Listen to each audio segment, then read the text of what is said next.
Ciao a tutti and welcome to Venice Talks, a podcast series about Venice in Italy. My name is Monica Cesarato and I am a Venetian food and travel blogger. I'm going to put my insider knowledge at your disposal to help you discover Venice at 360 degrees. Each week, I will be chatting to the people who really matter, the Venetian. So follow me on the discovery of its artisans, writers, fashion designers, artists, glassmakers, bloggers, and much, much more. Come to visit Venice the right and sustainable way.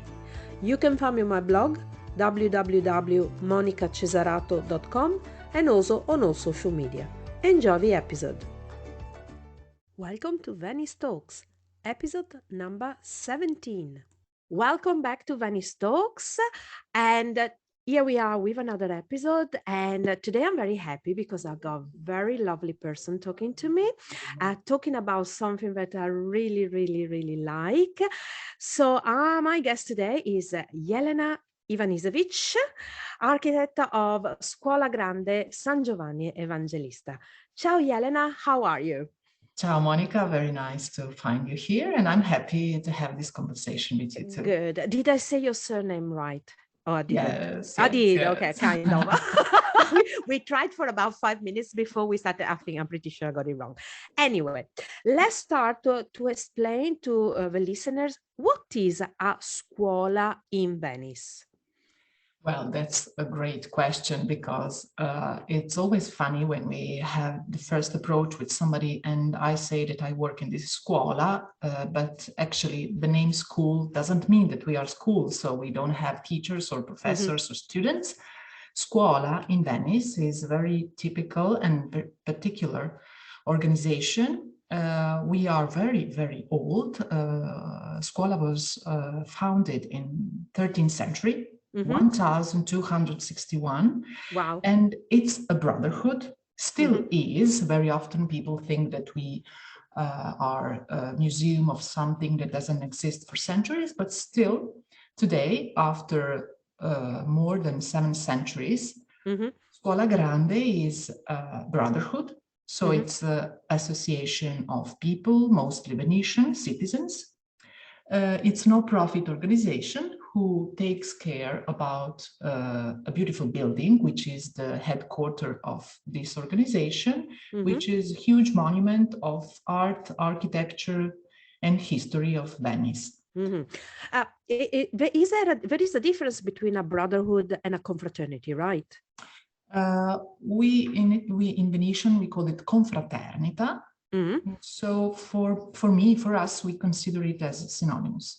Okay, but the brotherhood is formed by is not formed by priests, right? Is No. Yeah, by religious people, but not the priests. Yes. Okay. Another peculiar thing is Scuole Grandi in Venice. They were very important, and they are a part of the society which can accept as members both priests and nobile families, aristocracy, but it's mainly, and also written in the rules, this is association of people who can have power for themselves.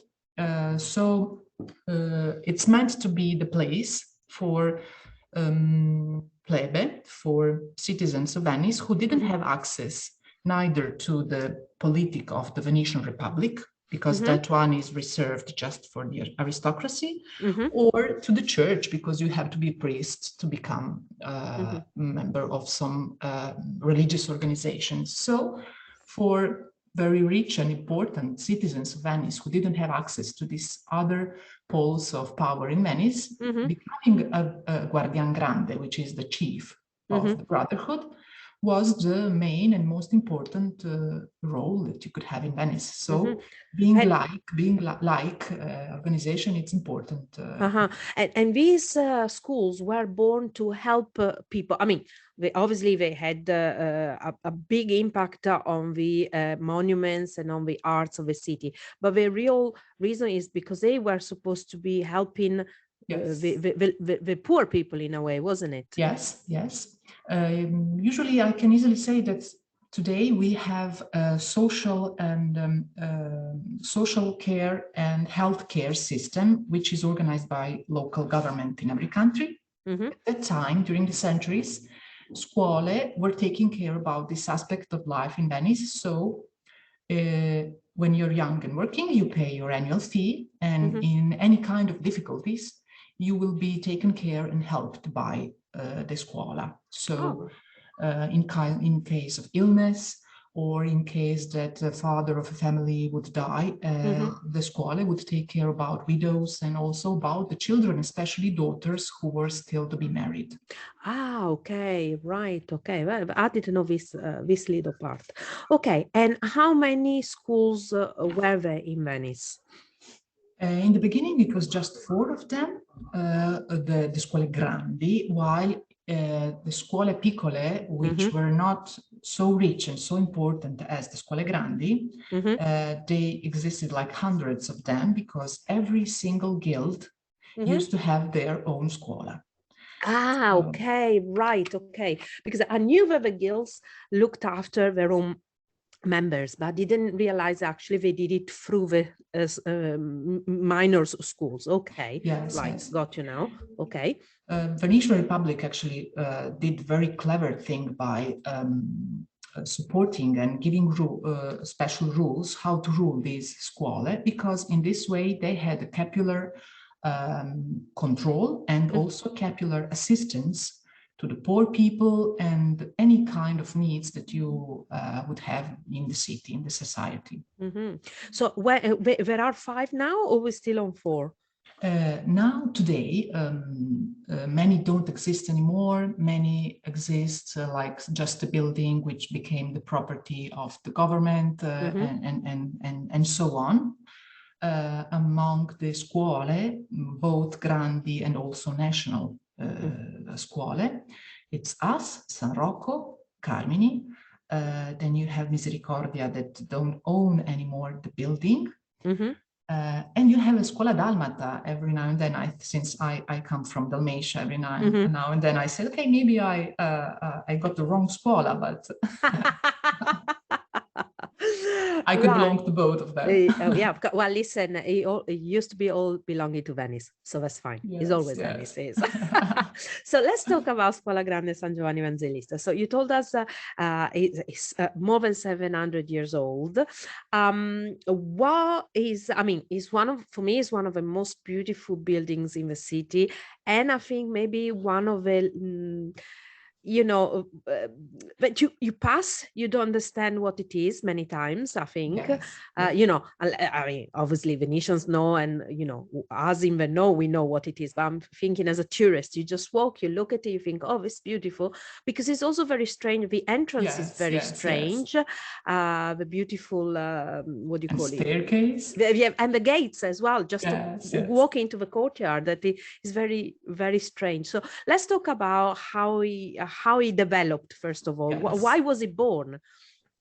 Yes, I like that aspect of our history. Actually, that strange gate, which is the main facade of the scuola, is something very peculiar. And since the scuola is very, very old, and in the beginning, the building was a very simple and smaller building, they actually, during the centuries, they needed to enlarge the building and also to become much more elegant and monumental, according to how the building was supposed to adapt to the people and brotherhood who became much bigger and also richer and more important in the society. This especially happened after a specific year, 1369. Scuola received in donation a very important relic of the True Cross, small pieces of wood that are told to be pieces of the wood of the Christ's cross, where the cross was the crucifixion cross. So that object, that relic, became so important for many aspects of the scuola, not just the religious one, and it's not just related to the faith by itself, but it also became the object who was attracting more people, more members of the brotherhood, and in the same way also more economical donations and possibilities also to create the house of this famous relic. Yeah, of course, because all of a sudden it adequate. became very prestigious to have, Very, you very. know, so of course you want to be where the thing is. And Yes, Venetians, yes, we yes. know of Venetians, you know, merchants, they wanted to show off. I assume that was part of it as well. Yeah, Okay. of course, of course. So they also had a specific need to create the place. So this is the chapel where the cross is still, we still have it, and it's still kept. Beautiful, beautiful room. Is a beautiful area.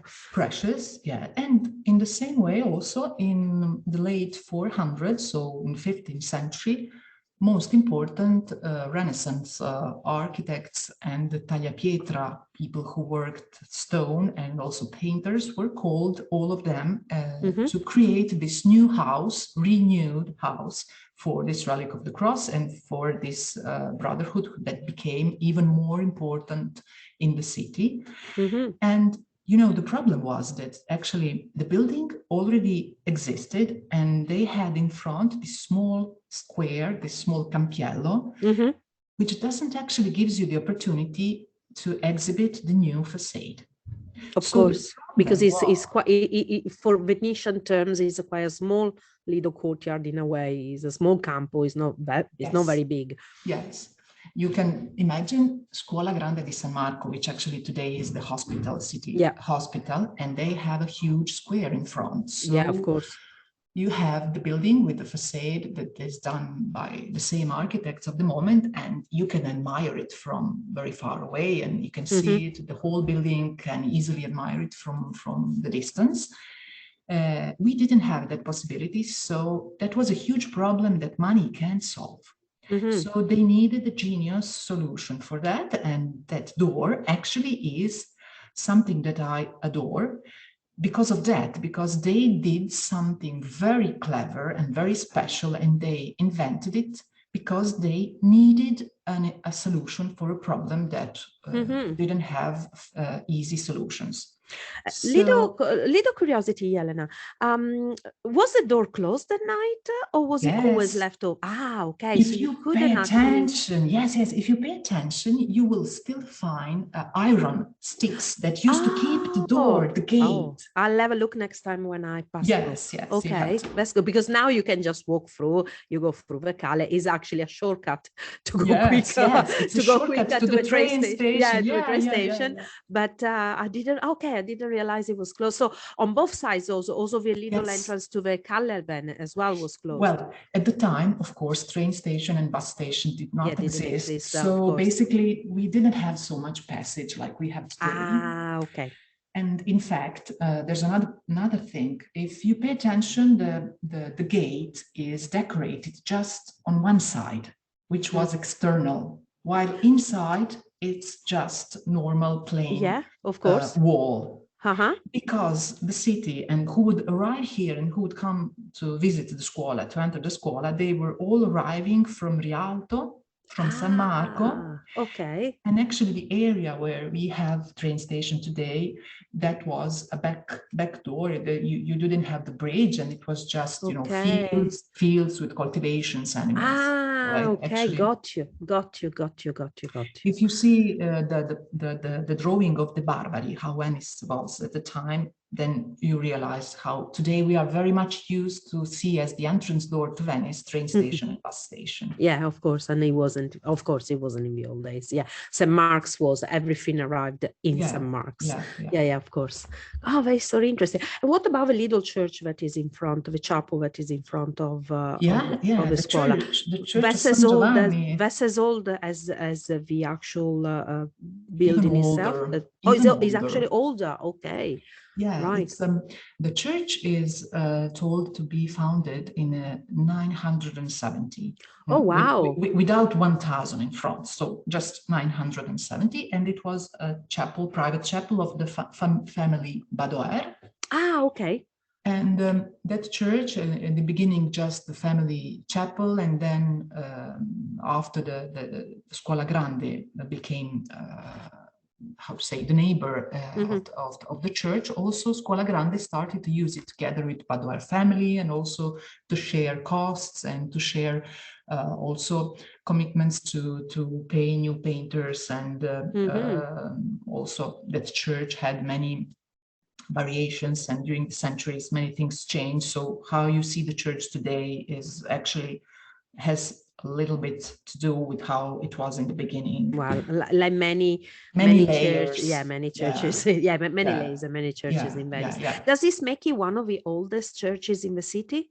Well, definitely it is one of the oldest, but since we don't have the exact information on the very beginning, so we actually don't know the exact date of the foundation. But I believe we are playing quite interesting play with San Giacometto, no? Oh yeah, definitely. Listen, so there's another two focal important parts of the Scuola that for me are the most, well, first of all, the big major hall that is, I think, one of the most stunning open salon halls, or whatever you want to call them, that I've ever seen in my life. It's amazing. Let's talk about that. Then we'll talk about the stairs. That's another big thing that you just restored, by the way. Let's go back to the hall. So when was that developed? Well, the main hall, actually, it's dedicated to the saint, to the patron of the Scuola, which is San Giovanni Evangelista. The hall, as we see it today, it's the result of renovation that Scuola did in the 18th century. So it's one of the newest part of the building, and also that because the history is so long, and in the 18th century they needed to remodern not just the building, who had some technical problems, but also to refresh the art and architecture of the main hall, which is the representative one. Every Scuola, since they do a practical and very how to say, they do assistance to the poor people, they cook, they give food, they do practical stuff. Did they give them education as well or not? Not inside here. Okay, all right. No, just out of curiosity. So ground floor are always practical one, and always you have at first, at Piano Nobile, you will have the main hall, chapter hall, who will be the most beautiful one, the most impressive. And that is the hall where they have meetings, where the Scuola meet for their own purposes, or where we receive still today, when we have celebrations and we have guests, other Scuole and authorities from the city. That is the hall where you receive your guests. And this is the hall where you need to show off. So, of course. Oh, and you definitely show off. And with this one, we definitely, because when we have people who visit Scuola for the first time, you know what is the most frequent reaction when people enter this room? They say, in every language, they say, wow. Yeah, I know. That was my first reaction. And now my first, every time I go, is the same reaction. It doesn't matter in which contest I come. It always gives me the feeling of wow. Because and we are very proud of it. Yeah, I think it's the height. It's not as much as the length, because, you know, there are other buildings in Venice that are just as, you know, deep and long. I think it's a height that does it for me. It is this feeling that, I don't know, I find it very open. I don't know. It's very different. It's, you know, having been to St. Mark's and Doge's Palace, and other buildings, I don't know. They're larger and lower. They give idea of being lower, and I know I understand what you mean. Yeah. And here I believe yes, it's all together, because you don't get focused on one specific thing, except the payment maybe, but it's all together, and you are swallowed by this room, and you just walk around. You start to turn around yourself and say like, wow, it's so huge, and it's so much art and architecture that you don't know where to look first. I know, I know. Let's talk about art. Which paintings have you got? They're not frescoes, they're paintings, right? They're Or paintings, they're yes, paintings, right? Okay. because on oil on canvas, because of humidity that we Yeah, have in Venice, so that's yeah. best solution to maintain them. Mm-hmm, There are many different artists inside, from Tiepolo to Tintoretto, Domenico Tintoretto, and the whole ceiling is. In the beginning, it was supposed to be done by the same by Tiepolo all mm-hmm, at once, but then he left, and they managed to give for different paintings to different painter. But mm-hmm, the characteristic of it is that it's the apocalypse. Of mm-hmm. course, everything inside here it's related in one way or another to the patron, which is San Giovanni Evangelista. And Of course. since he is the writer of the apocalypse, then they have the ceiling all with thematic of the apocalypse. Then you have Sante Peranda, Pietro Longhi, Antonio Balestra, and so on. Mm-hmm, But the most impressive one in that room that I like even more is pavement done by Giorgio Massari. Giorgio mm-hmm, Massari actually is the main actor in this room. mm-hmm, And he had this huge restyling of the hall. He's the one who made it higher, who mm. gave it these proportions. And actually today the room seems to be an excellent hall for the concert. Yes, he does, isn't he? He's got beautiful, what do you call it? Propagation of sound. Yes, yes. And we do actually host many concerts of classical music inside. And Mm-hmm. for us, the best compliment is when the great artists give us like compliments. They are surprised that this room has this acoustic. It is. And another one, also this room is not regular, but with this kind of payment that it's like a kaleidoscope. You get lost Yes. on this payment.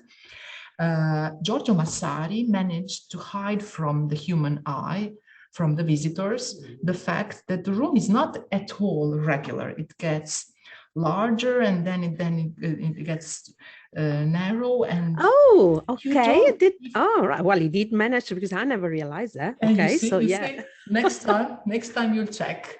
Yeah. And one thing you always tell people to do, but I really like it because you got some of us to do it last time we came, is to actually lie down on the floor and look Yes. up.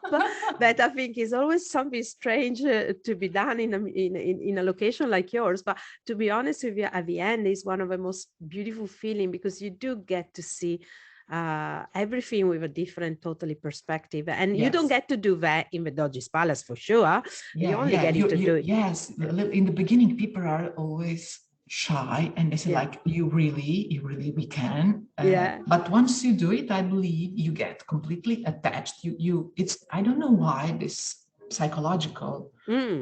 thing that once you lie down, it's nothing different from watching around yourself when you're standing, but you completely get another dimension You do. psychologically. How many people actually, this place is so big. How many people, when you do events like conferences and stuff, how many people actually can sit down there? Well, we have capacity for 300 people. God, that's a lot. That's quite a You lot. could physically, like, if people would rush inside, more people could get in, but this is Yeah. for security Yeah, of reasons. course, yeah, because it's a very big floor, Yes, but it's still on water. Let's remember that Venice is built on water. Okay, saying this, now the most beautiful ever staircase. You have it. It is yes. amazing. You just finishing restoring. What was it, last year? Well, we managed, fortunately, to use the COVID pandemic period for one good reason. So the good thing inside of this whole bad thing was that we managed to find a sponsor who got in love also with this Uh-huh. staircase, which is Venetian heritage.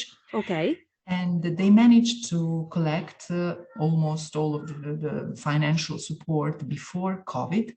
Mm-hmm. And so the restoration, which was very heavy from the building point of view, because they needed to block the access to the building, and they used all the ground floor to manage the reconstruction and the restoration of every single piece of the staircase.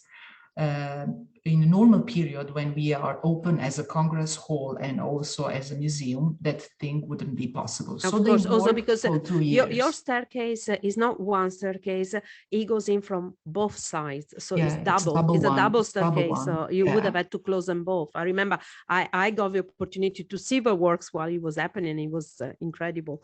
So yes, but not just because of that. You know, we had we had to clean all around the whole building, because once you start to move sand and dust and all these stones and marbles, it's even worse than you can think in the beginning. Of course. And of course, everything was completely blocked. So the restoration people who worked on the restoration, they were the only one who lived inside the Scuola Grande during pandemia, while we were back home. You locked them in, did you? Yes, we locked them inside. Just you were passing food through a little hatch under the door. So get on with it. But you know, when especially this spring, and when Biennale and Venice started to live again, we also came back with the staircase. Of course. Completely restored with new lightnings and completely cleaned. Mm-hmm. So, you know, I felt like reborn this spring of this year, because the staircase came back and we reopened it, and the whole Scuola reopened, and people started to come back inside again. Good. And the exhibition that we had for Biennale, it was one of the happiest period of my life, to see live art, people and happenings going on again. So for us, it was great. So back to the staircase 1 second, Jelena. Let's well, first of all, who made it and what's so particular about it? Yes, well, it's a jewel made by Mauro Codussi, which is a very important architect from the 15th century in Venice, and he worked a lot in Venice and many other important buildings like the cemetery church of San Michele, but also clock tower in Piazza San Marco, Casino Palace, which is Vendramin Calergi, and so on and so on. Also La Scuola Grande di San Marco, which we consider like the sister architect from the architectonical point of view. And Mauro Codussi did this staircase again as a solution for the functional problem of the building. So in the first place, it's a great technical solution to have people coming in from one side and coming out from the other side. And this gives you the opportunity to reorganize different ways of people. Also during the COVID, you know, when especially in the beginning, authorities would ask you to have one access and you didn't need completely different way another exit. So now we have it since the 14th, 15th century. I know. Say, hey, we've been through the plague. We know what to do. We know. And it's a beautiful piece of architecture that is playing with human perspective, because when you get in, you are actually fooled by Mauro Codussi, because staircase, again, is not regular. And it has a bit of illusion that is done by 1 meter, you know, 1 meter is, if you think it's a lot. So the staircase actually is larger, almost 1 meter larger on top. So when you enter, your view on the staircase gets a little bit of correction. So it doesn't seem as a long tunnel that is getting a small dark spot in the end, but actually it seems a beautiful Renaissance architecture, very, very regular. I like the fact that you are teased by the architect, because if you don't search for this meter that I told you, you wouldn't notice it actually by yourself. No, you don't. You don't. So it's something that you suffer, you know, let's use this word, suffer. You are victim of this optical nice illusion. And I like when people discover what happened to them, that they were teased by the architect. And then they realize, and I like when people sometimes measure with the proper feet, the difference between, you can measure the first step and then the last one, and then you realize that there's 1 meter more. That's a lot. Than 1 it meter should be. is a It's lot. like, it's not a few centimeters. So Yeah. it's done on purpose to. Wow. On both sides. Yes, yes. Wow. So if somebody wants to come to the Scuola Grande, can they visit it? We are, if you want to visit the museum, always a good advice is to check on our website. On the section museum, you will always find a calendar where you can see if on a certain day that I want to visit, if we are available or not. And they don't need to be a group. If you're open, they can just come as individuals. You just check. It's pandemic also made us do some things, digital things. So we also have the tickets that can be bought an online online. booking. Good. Yeah, and also there is a possibility to participate. We try to make it on the weekends. We organize guided tours, usually done by internal staff. So it's also possible to buy a guided tours ticket, which is organized almost every weekend. And it's always nice because, when you do the guided tour, the thing about a meter larger staircase and how we deal with high tides, not just the 1966, but also the recent one, of course. But today, funny stuff that maybe if you visit by yourself, you wouldn't always catch everything. And you also are open for events. So if somebody wants to organize any kind of big events, you are the place to be. Yes. Because you organize also the caterings and things like that, right? Yes. It's possible to do inside conferences. We have both huge rooms, but also some smaller rooms. So conferences, concerts, we have big and small meetings going on.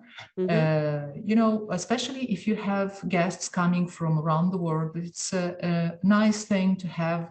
Whatever you have to do, it's a business. And if you do it in a nice place, you will have a break, coffee break, a lunch break, and you will admire something. And, I know. Beauty helps. And it's very easy to find because you just have a back of Frari, at the back of the Archivio di Stato, so you're in a perfect location. We are also near the train station and bus station, which actually in Venice, where you have to walk or to take public transport again to reach. It's not at all a bad idea to have it close to the train station. Exactly. Now, something about you. You're not from Italy. No. Where are you from, and how did you end up here in Venice? I come from another nice Adriatic coast city. I come from Dubrovnik in Croatia. And when I was 18, I came here to Venice to study at UAV, Architecture University. And I found my way around the city. I got in love with this city, and I'm still here. I got in love with the city. I got in love with the Scuola Grande, and it was a destiny. How long have you been with the Scuola Grande now? Well, since I remember the very first time that I came here as a student, as you know, the stupid student jobs that young people do. They're never stupid. If they get you where you are now. Yeah. It was on Christmas of 99. Oh, wow. So we can say I know this place now 22 years. Wow. And you literally fell in love with it? Yes, I fall in love, definitely. My husband says that he's not jealous only about one, and this is San Giovanni, because now he knows that San Giovanni comes before him. So for the people that are not listening, Dubrovnik, obviously in the past, during the Republic of Venice, was one of the territories. So how, because I have many friends that come from the Adriatic coast, and they now live in Venice, and it's very interesting. We're talking about 400, 500, 600 years ago, 700 years ago, whatever, yes. And how the similarities, but at the same time, the differences between Venice and the city where you come from, even though it was part, in a way, of a Venetian territory. Well, definitely the Adriatic Sea at the time was what's today for us, it's taking airplane, trains, internet, television, and communications. So all the informations, communications, and traveling would happen on the sea. So Dubrovnik was very, very much oriented to communicate with places that were reachable by the sea, and it was much more difficult to cross mountains that are just on the back of Dubrovnik and maybe reach other countries on the mainland that maybe have the same distance from Dubrovnik, but you have to do it by walk or on the horse or whatever they used on different centuries. So, for example, in local dialect in Dubrovnik, we use teccia, which is Venetian, not Italian, it's Venetian. Yeah, and other words that actually are Venetian dialect. So that's how you realize that the distance between Dubrovnik and Venice was really, especially at the time, was really, really shorter than it is in kilometers on the map. Of course. Then, of course, architecture, there was a huge communication with all the Mediterranean, especially Adriatic coast, so with Italian maestranze. And also in Dubrovnik, you can find architecture that has Italian type of, how to say, you will find also names of the Italian tagliapietra and artists who are not just, I will tell you this, which I discovered recently. You know, Scuola Grande, I told you that we have the relic of the True Cross. And I discovered recently that there is a kind of, not a copy, but omaggio. Okay, an homage. Yes, that was done on measure and on by considering the relic and il reliquiario, so the masterpiece of gold that keeps inside the true relic of the cross. There is one of it in Dubrovnik, and I just discovered. So I said, I definitely design was that I have to end up in this place and to work in this place. I bet you that if we go to the archives of Venice, somewhere in there is your family name. I bet you anything, you know, like in the Don Brown's books and stuff like that, you know, we are the descendant. Yeah, you told it, you know, my name is Ivanisevic. Ivan actually is Giovanni. Oh my God! Even more so! Oh, wow! Oh, come on! This is too much of a coincidence. Destiny. Oh, come on. Way too much of a coincidence. Wow. What about food? There's a lot of similarities as well. I mean, at least I found a lot of similarities when I went to, where was I? Oh my gosh. I can't remember where I went. Just below Istria, Porto Rosen, down there, coming down. Okay. And I found so many dishes that are so like Venetian dishes, or vice versa. Maybe we imported them from Venice. I mean, I'm not gonna, you know, you never know. But I found so many similarities as well in food. Yes. You can find, for example, in Dubrovnik, the Dubrovačka rožata, which is something similar to panna cotta, or, you know, something that's has something much more to do with Italian food against, you know, Austro-Hungaric food, because all the continent was actually much more under the impression and influence and the dominion of the Austro-Hungaric Empire. And, you know, also language shows that when you find words from another languages, or 500 years of Ottoman Empire. So in Bosnia, for example, you will find a lot of Turk words. And but you know, I always try to catch best things from all the cultures that I meet on my way, especially when it's about food and drink. I always try and take with me whatever is good. That's the way it should be. Right. One last thing. If people want to find the Scuola Grande, where do they? What's the website, and where do we find you on social medias? Yes. The website of the Scuola is www.scuolasangiovanni.it. but also you can have an idea on what you can visit here and what you can do on our Instagram. If you just search Scuola Grande San Giovanni, you will find it out, and you can see both architecture that we have, which is the house of what we can host inside, and inside you can find very often also activities, cultural activities that is offered to the city, and you can participate, concerts, exhibitions, conferences, and so on. We are also on Facebook. So Facebook, Instagram, our website, and if you like what we do, follow, do get subscribed on our newsletter, or just call or ask, and we're here. We are happy to have you here. And have we got any news for the next months to come? Something particular, some events or something people should look out for? We, like this winter, the cultural activity is a little bit going down because, you know, it was unsure on how the winter will come with COVID. But on our website, you will definitely find whatever is coming up. Yes, there should be some presentations of the books, activities of collaboration with also other associations for good reasons, for fundraising of activities that are helping some institutions to achieve their programs. And that's good. Yes.